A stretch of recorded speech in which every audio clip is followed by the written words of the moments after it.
अब जरा आपको अगला चैप्टर दिखाते हैं। अगला चैप्टर क्या है? अगला चैप्टर जिसमें आपको बताएंगे राम मंदिर से चोरी का कैश और सोना मिला तो ट्रस्ट के लोगों ने क्यों छुपाया? एसआईटी की रिपोर्ट तैयार है, किस पर गाज गिर रही है? ट्रस्ट की मीटिंग में सभी सदस्यों को बुलाया क्यों नहीं गया? चढ़ावे की जानकारी छिपा कौन रहा था? यह चौंकाने वाला खुलासा आपके सामने रखूंगी। यह जनहित की बात है, देशहित की बात है, राम नाम की बात है। 22 जनवरी 2024 जब अयोध्या में भव्य राम मंदिर का उद्घाटन हुआ था, मैं उस जमीन पर मौजूद थी। मैंने लोगों की आंखों में आंसू देखे। बूढ़ी बूढ़ी औरतें प्रभु राम के दर्शन के लिए तरस रही थी, तड़प रही थी। मैंने उन माओं को भी अपने आंचल से पैसा निकालते हुए देखा है जिनके पास बमुश्किल 100 रुपए होंगे। अपने प्रभु राम के मंदिर में आस्था का चढ़ावा चढ़ाते हुए मैंने देखा है। पूरी दुनिया में राम नाम के गूंज को आपने भी महसूस किया है। आप मुझे बताइए, क्या उन लोगों को बख्शा जाना चाहिए जिन्होंने राम नाम की जगह राम धन की लूट की है? 500 साल का संघर्ष, हजारों लोगों का बलिदान, लंबी कानूनी लड़ाई, राम मंदिर की मूर्ति जब लगी तो हर कोई रोने लगा, लेकिन किसी को अंदाजा तक नहीं था कि आस्था के सबसे बड़े मंदिर में कुछ ऐसा भी होगा।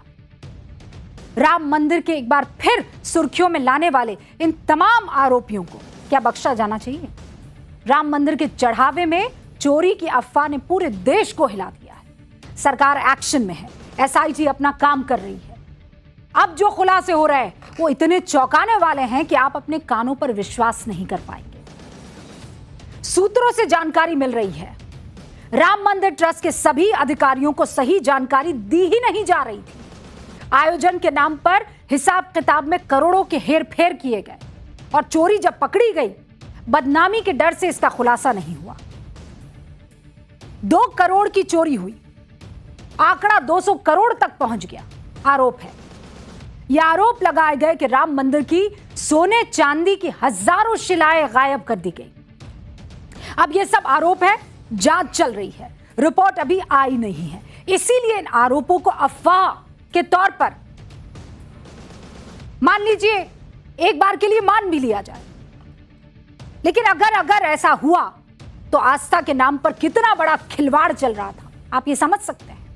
जांच के तीसरे दिन एसआईटी ने कितने लोगों से पूछताछ की है, जांच कहां तक पहुंची है, अगर चोरी हुई तो लूप होल कहां था, आज ये सब बताएंगे। राम मंदिर को लेकर आज जिस तरह से चर्चा हो रही है, उसके बाद सभी के मन में यही सवाल है, क्या वाकई में हमारे समाज में भ्रष्टाचार का दीमक इस कदर घर कर गया है कि वो भगवान से भी नहीं डर रहे हैं? सीएम योगी किसी को बख्शने के मूड में नहीं है। सीएम योगी फुल एक्शन मोड में दिखाई दे रहे हैं। लखनऊ तक एक रिपोर्ट पहुंच रही है। सीएम योगी खुद पूरे मामले को मॉनिटर कर रहे हैं। एसआईटी की जो प्रारंभिक रिपोर्ट है 4 दिन बाद कल ही सीएम योगी को सौंपी जा सकती है, जबकि पहले प्रारंभिक जांच के लिए एसआईटी को 7 दिन का वक्त दिया गया था। एसआईटी की टीम ने अब तक 100 से ज्यादा लोगों से पूछताछ कर ली। ट्रस्ट के कैश से जुड़े दस्तावेज और सीसीटीवी फुटेज भी अपने कब्जे में ले लिए हैं। आज मंदिर ट्रस्ट के महासचिव चंपत राय और गोपाल राव से पूछताछ हुई। चंपत राय के करीबी टिन्नू यादव और उसके भतीजे मनीष यादव से भी पूछताछ हुई। मंदिर में आने वाले चढ़ावे से जुड़ी पूरी प्रक्रिया की जानकारी ली गई। मंदिर ट्रस्ट से जुड़े अनिल मिश्रा भी आज केरल से अयोध्या पहुंच रहे हैं। एसआईटी तो पूछताछ के आधार पर रिपोर्ट तैयार कर रही है, लेकिन जो खुलासे हो रहे हैं वो बहुत चौंकाने वाले हैं। और ये खुलासा कोई और नहीं, राम मंदिर ट्रस्ट से जुड़े लोग कर रहे हैं। आप भी देखिए, 25 नवंबर 2025 को राम मंदिर में धर्म ध्वजारोहण कार्यक्रम का आयोजन होता है।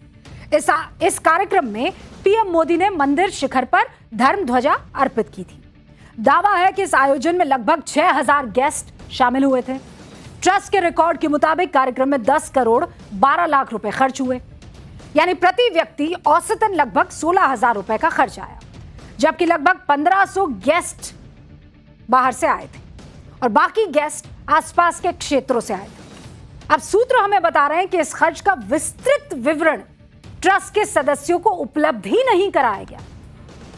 बैठक में शामिल होने वाले सदस्यों को भी दान और चढ़ावे का पूरा ब्यौरा उपलब्ध ही नहीं कराया जाता। यानी मामला सिर्फ राम मंदिर के चढ़ावे की चोरी का नहीं है, ट्रांसपेरेंसी का है। अभी कई सवाल हैं जिनका जवाब आना बाकी है। अभी तक की जानकारी के मुताबिक श्री राम जन्मभूमि मंदिर ट्रस्ट के महासचिव चंपत राय की चढ़ावे की राशि को मैनेज करने की जिम्मेदारी थी।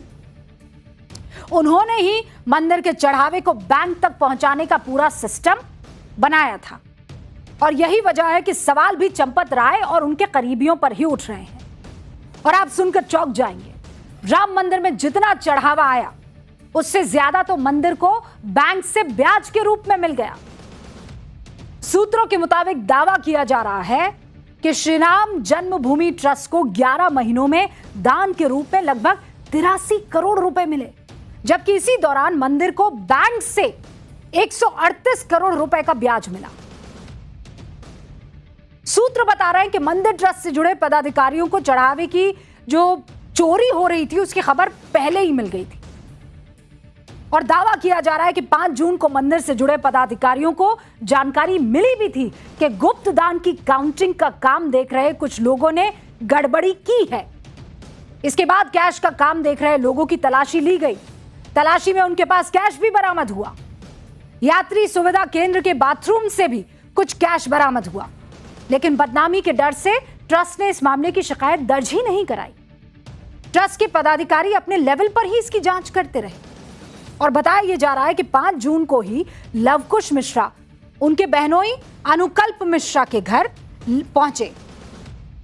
लवकुश के घर से 10 से 12 लाख रुपए गोबर में छिपाया गया कैश बरामद हुआ।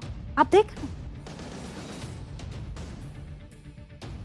अब ऐसे में जल्द से जल्द जांच होनी चाहिए और जो भी कल्प्रिट है पूरे देश के सामने उनका चेहरा बेनकाब होना चाहिए, चाहे वो कहीं बैठा हो, किसी कुर्सी पर बैठा हो और कितना ही बड़ा आदमी क्यों ना हो।